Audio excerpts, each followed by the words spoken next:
Hey, this is Carla from the Butcher Babies. This is George Corcoran, the Fisher from Cannibal Corpse. Hey, this is Rex from Kill Devil Hill. It's Wednesday 13. This is Dad from Devil Driving. This is Motorist from Quad. You're listening to RABID NOISE on RABID Radio. Turn it up. Welcome back to RABID NOISE on RABID Radio. That was MK Ultra by Periphery. We'll be in the country in October with Devin Townsend, and my guest on the program now from the band is Misha Mansoor. Great to have you with us tonight, man. What's going on? Hey, how you doing, man? We're just enjoying some downtime from touring right now. Oh, cool, man. What do you sort of do on your downtime? Well, personally, I keep busy with recording projects or whatever I can really. That and video games. But I can't play video games all the time, or I will hate myself. So I do try to keep busy with writing and recording, and I have a few side projects. Or just generally working on my mixing or things like that.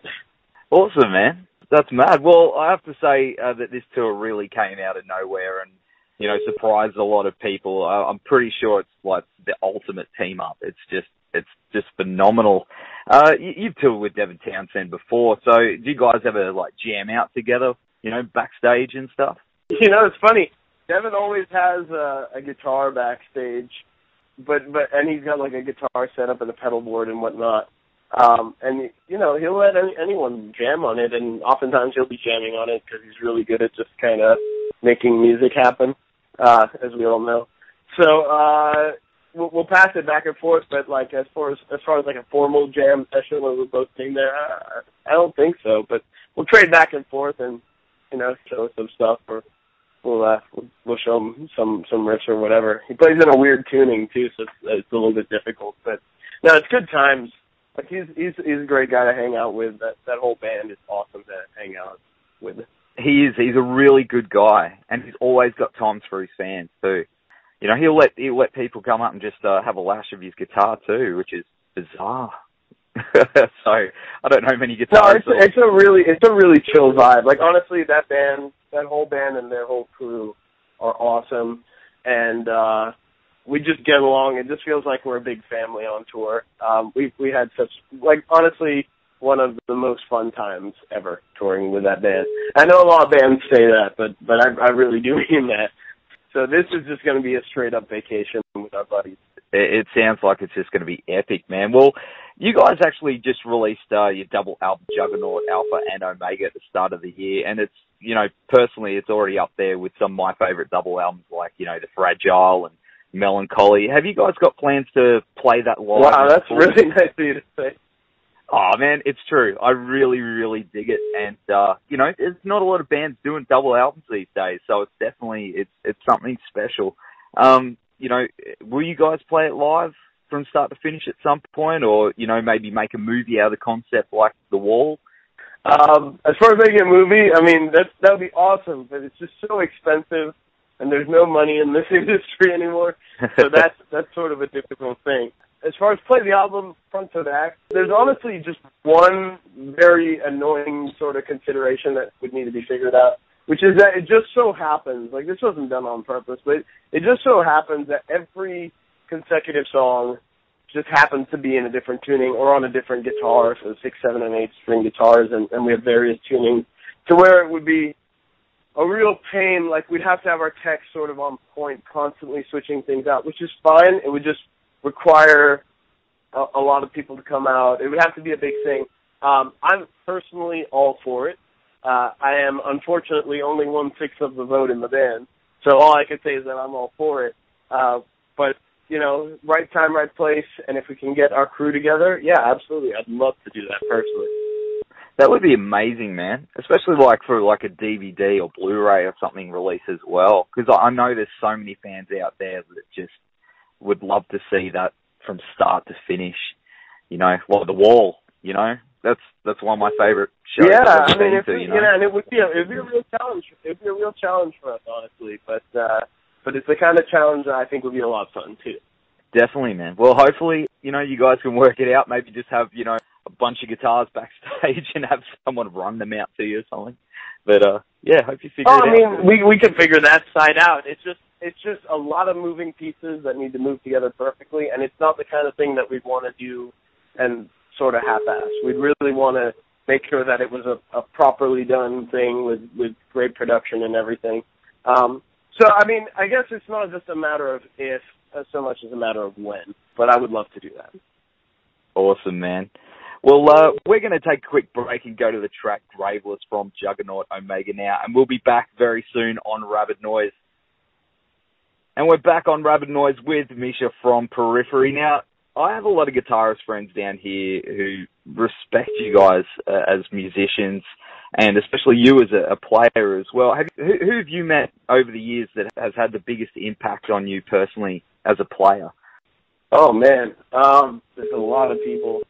And I don't know. I feel like it hasn't had a very big impact, or as much of an impact as it should have, because I still absolutely hate the way I play guitar. But I mean, you know what? Growing up with Tosin living 10 minutes away from me, that was great. That was lots of free lick trading and lessons. You know, he's an incredible guitarist, an incredible creative force, and just kind of having him over all the time and hanging out and just seeing how he approaches the guitar definitely opened up a lot of ideas. Growing up and wanting to be John Petrucci, that's a big one there. You know, that was kind of the moment when I sort of transitioned into trying to be a serious guitar player rather than just kind of futzing around with open chords and whatnot. And, I mean, just sort of seeing what you could do with an instrument and sort of how to arrange things and arrange solos and write and pick the correct notes and things like that. Huge influence. And maybe in some ways, one of the people who made the biggest difference in how I started to approach music. That's awesome, man. I find it actually really surprising that you said, you know, that you don't like the way you play when there's millions of people out there that love your playing. You know. Yeah, I mean, you know, that I appreciate it, and that's nice. You know, the way that I feel about myself is not going to change based off of what other people think. You know, it's like I know the things that I know to be true. And I am aware that I am just focusing on my weaknesses, but like, that's kind of the only thing that matters to me. It's like that's what I want to improve on. And I feel like I have weaknesses everywhere that I'm working hard to try to clean up or whatever. So, yeah, I hate the way I sound when I play guitar, and I'm working hard to fix that. Oh, man. Well, you know, as I said, like, there are millions of people out there that do love your playing. But, you know, you're your own biggest critic, I guess. It's like me with my singing as well. You know, you always keep pushing and trying to just better yourself as a player, I guess, and that's what makes you a good musician. Yeah, absolutely. I mean, I always want to have a goal to work towards. I mean, that's the good part of it. I'm always trying to improve. You've actually been doing this for a while now. What is the hardest thing about touring or being a touring musician that you might not have realized before things took off for you guys? Well, I mean, I think that these challenges change depending on what the situation is. For example, a great one is when we go to Australia. Jet lag, man. You know, that's such a big factor. And how well rested you are, and sort of like, well, honestly, how well rested you are affects everything that you do, including your performance. So it's always a bit difficult to play your absolute best when you're just like flying in the day before, which is usually all we can really afford to do anyways. But luckily the crowds in Australia are amazing, and we get kind of this adrenaline kick from playing. But yeah, the jet lag affects every aspect of that whole tour because the time difference is so big that we really only kind of get adjusted by the time it's the end of the tour, and then we're heading right back home. So that's one challenge. That's one challenge that maybe people don't realize. Another one, which is maybe less true on international tours, but on a lot of tours, it's just there's so much downtime.